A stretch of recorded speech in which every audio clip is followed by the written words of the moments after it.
में हो, कोई जीव कोई भी हो सकता है। और बहुत तीव्र कषाय के परिणामों में भी उसको बार बार ये भाव भी आता है कि मैं तो ज्ञायक हूँ, मैं तो शुद्ध हूँ, मैं तो बुद्ध हूँ, है ना। लेकिन कषायों का भी तिरोभाव नहीं हो पा रहा है, कषाय भी तीव्र बनी हुई है। क्रोध कषाय है, मान कषाय है, लोभ कषाय है, उसकी प्रवृत्ति में भी बहुत तीव्रता है, अपनी कषायों को नहीं जीत पा रहा है। और कषायों को नहीं जीत पा रहा है तो भी बार बार रह रह कर, अरे मैं तो ज्ञायक हूँ, मैं तो ध्रुव हूं, मैं ऐसा क्यों करूं, मैं तो ज्ञायक हूं, मैं तो ध्रुव हूं। ऐसा ऐसे दो भाव उसके चित्त में निरंतर निरंतर चले जा रहे हैं, चले जा रहे हैं। तो ऐसी सी स्थिति में उस जीव को क्या बंद होगा, पहला प्रश्न यह है, क्या बंद होगा। दूसरा प्रश्न क्या है, बंद होगा या नहीं होगा, क्योंकि वो बार बार ज्ञायक हूं ज्ञायक हूं ज्ञायक हूं ऐसा चिंतन कर रहा है, तो उसको बंद होगा या नहीं होगा, एक बात। और अगर होगा तो क्या बंद होगा, ये दो प्रश्न है इसके अंदर, है ना।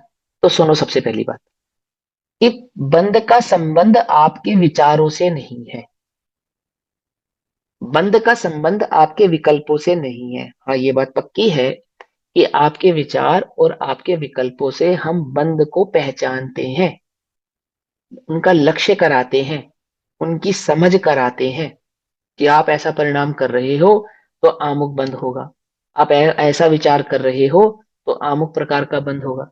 लेकिन वास्तव में अगर देखा जाए, बंद के वास्तविक स्वरूप को अगर आप समझें, तो आप ये पाएंगे कि आपके विकल्प और आपके विचारों के कारण आपको बंद होता हो, तो ऐसा कदापि नहीं है। बंद का विचारों का या विकल्पों का और अभिप्राय का, इनका आपस में निमित्त नैमित्तिक संबंध होता है। फिर से बताता हूं, विचारों का, विकल्पों का और अभिप्राय का आपस में क्या होता है, निमित्त नैमित्तिक संबंध होता है। और उस निमित्त नैमित्तिक संबंध के आधार से ही हम विचार और विकल्प की अपेक्षा से आपको बंद हुआ ऐसा कहते हैं। वास्तव में बंद तो अभिप्राय से होता है, विचार और विकल्पों से नहीं होता है। अब इस टोटल सिनेरियो का आगमिक भाव क्या है, आगम इसके किस पर अपेक्षा से या किस प्रकार से इस बात को अभिप्राय तो समझाता है। पूरा शुद्ध है। जो अभिप्राय है वो तो बिल्कुल एकदम सही है। अभी रुको तो सही, अभी रुको, आप रुक जाओ। अभिप्राय सही है या सही नहीं है, इसका निर्णय तो जिनवाणी करेगी। आपको बुखार है या आपको बुखार नहीं है, इसका निर्णय आप नहीं करोगे, थर्मामीटर करेगा।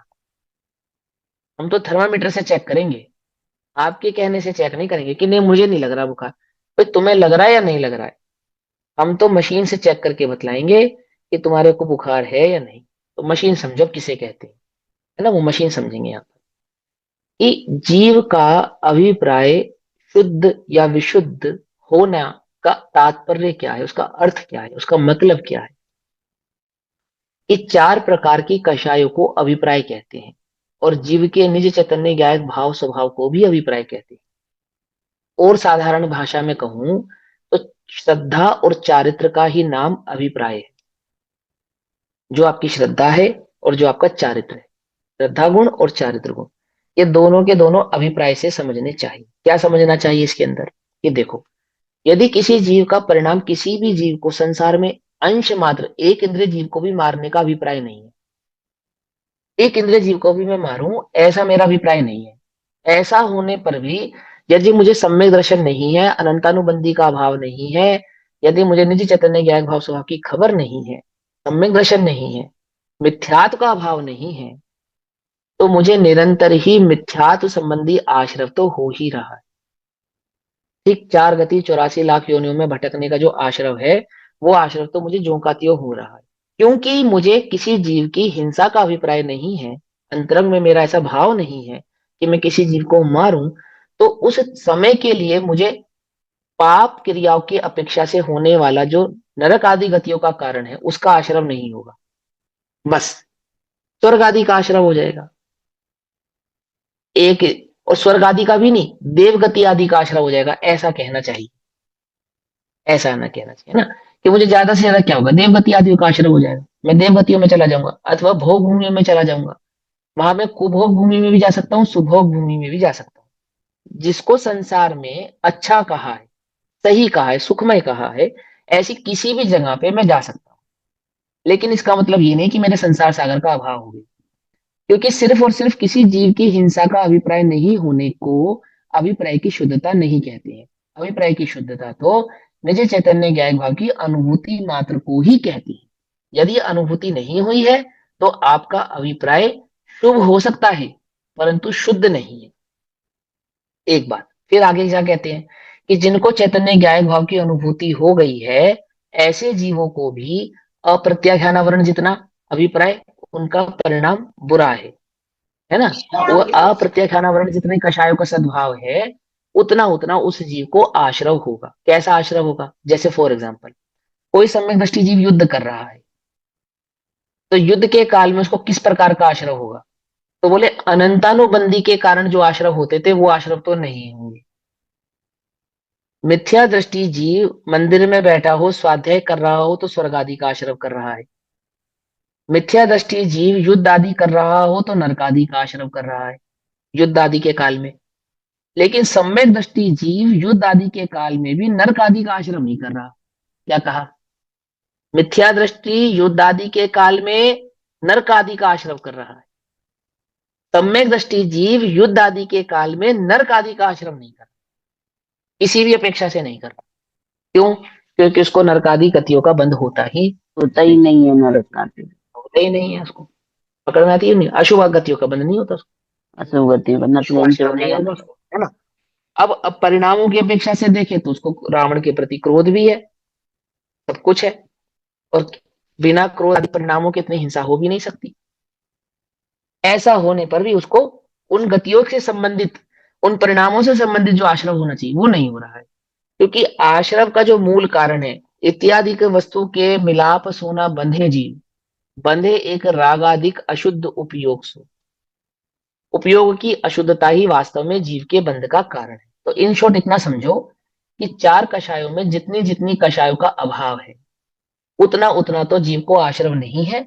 और जितने जितनी कषायों का सद्भाव है उतना उतना आश्रव है। इतना तो आंसर हो गया आश्रव का। अब दूसरा क्वेश्चन जो इसी के अंदर दूसरा क्वेश्चन था कि कोई मिथ्या दृष्टि जीव है उसको आत्मा का अनुभव नहीं हुआ है लेकिन उसको तीव्र कषायों के काल में भी रह रहकर बार बार मैं आत्मा हूं एक समय के लिए याद आता है फिर गुस्सा आता है, फिर मैं आत्मा हूं याद आता है फिर गुस्सा आता है, फिर मैं आत्मा हूं याद आता है फिर गुस्सा आता है। तो मुझे बंद किसका हो रहा है? ये दोनों का हो रहा है। ये दोनों का कैसे हो रहा है भैया कि सुनो, जीव का जो उपयोग है ना, उपयोग ज्ञान उपयोग, ये फिरकी की तरह घूमता है, फ्रिक्वेंटली घूमता है। तो जिस समय आप क्रोध के काल में क्रोध रूप परिणमित हो रहा है, उपयोग क्रोधमय है तो क्रोध संबंधी आश्रम कर रहा है। और उसी समय एक समय के लिए फ्लक्चुएशन हुआ कि नहीं मैं तो जीव हूं, तो बस उतनी सी देर के लिए क्रोध के आश्रम में मंदता आ गई। मंदता आने पर मंद आश्रम हुआ। और फिर दूसरे समय में फिर क्रोध करने लगा तो फिर तीव्र आश्रम हुआ, फिर मंद आश्रम हुआ, फिर तीव्र आश्रम हुआ, फिर मंद आश्रम हुआ, फिर तीव्र आश्रम हुआ। लेकिन आश्रव तो उसको मिथ्यात्व संबंधी क्रोध आदि कषायों का ही होगा। कितना अंतर पड़ेगा? सिर्फ तीव्रता और मंदता, तीव्रता और मंदता, तीव्रता और मंदता का अंतर पड़ेगा। कि उसने जितनी देर में 1 घंटे में 60 बार फॉर एग्जाम्पल मैं गायक हूं ऐसा विकल्प किया, सिर्फ विकल्प किया, क्योंकि विकल्प कर उपयोग पलटे बिना विकल्प नहीं हो सकता। सदमस्त का उपयोग पलटे बिना विकल्प नहीं हो सकता। तो वहां उपयोग पलटा है, पलटा है तो आश्रम बंद हो गया। और पलटते ही साथ फिर क्रोध रूप कन्वर्ट हो गया तो फिर आश्रम तीव्र हो गया। ऐसी ही अनादि की संतति है। अब होता क्या है कि इन जनरल केसेस में तो हमारे उपयोग की तीव्रता और मंदता को हम पहचान नहीं पाते, लेकिन निरंतर ही उपयोग तीव्र मंद तीव्र मंद तीव्र मंद होता ही है। कभी भी कांस्टेंट तो चलता ही नहीं है, ऐसा ही उसका स्वभाव है। और किसी किसी संबंध में ऐसा होता है कि बहुत तीव्र कषायों में हमें बीच में एक आधा विकल्प ऐसा आ भी जाता है कि नहीं मैं तो चैतन्य हूं, मैं तो प्रभु हूं, मैं तो ज्ञायक हूं, आदि आदि। तो ऐसा नहीं है कि वहां उसको आश्रव नहीं हो रहा है। यदि वो मिथ्या दृष्टि है तो आश्रव तो हो रहा है, परंतु विकल्प के काल में जितनी देर वो विकल्प रहा उस आश्रम में कुछ मंदता आती है। तो मंद के समय में मंद आश्रव और तीव्र के समय में तीव्र आश्रव, ऐसा ही उस आश्रव का स्वरूप है। ऐसा जानना चाहिए। आई बस समझ में? अभिप्राय किसको कहना? अभिप्राय मेरे मन में किसी के प्रति कुछ बुरा भाव नहीं है आदि आदि, इसको तो लोक में अभिप्राय कहते हैं। आगम में अभिप्राय तो कषायों के अभाव को कहते हैं। अनंतानुबंधी, प्रत्याख्यान, अप्रत्याख्यान और संजुलन, इन चार कषायों के अभाव का नाम वास्तव में अभिप्राय है। उपयोग की अशुद्धता या शुद्धता है। आती है बस समझ में? बस इतना यहां समझना चाहिए। तो ये ओम जो नमः। कषाय के समय में, कषाय के या राग द्वेष के समय में हम ये कहें कि मैं तो शुद्ध आत्मा हूँ, प्रभु अब परमात्मा मैंने हूँ, बता दिया ना, और मैं तो बता इसका दिया ना ए अभी। करता हूँ। मतलब राग हम्म द्वेष जो हो रहा है, मैं इसको सिर्फ हम्म देख जान रहा हूँ। ये राग हम्म द्वेष मुझे नहीं हो रहा है, कर्म के उदय हम्म से ये राग हम्म द्वेष हो रहा है, और मैं इसको हम्म सिर्फ देख जान रहा हूँ। ऐसे तो सब हम्म ऐसे सब राग हम्म द्वेष भी करते रहेंगे, कषाय भी हम्म करते रहेंगे, और ये भी कहते हम्म, रहेंगे मैं तो काया का आत्मा हूँ, भगवान आत्मा हूँ। हाँ, मैं क्या तो बस कर इसको दिया। सिर्फ हाँ चांद देख रहा हूँ, मैं तो हाँ, ए करता हूँ।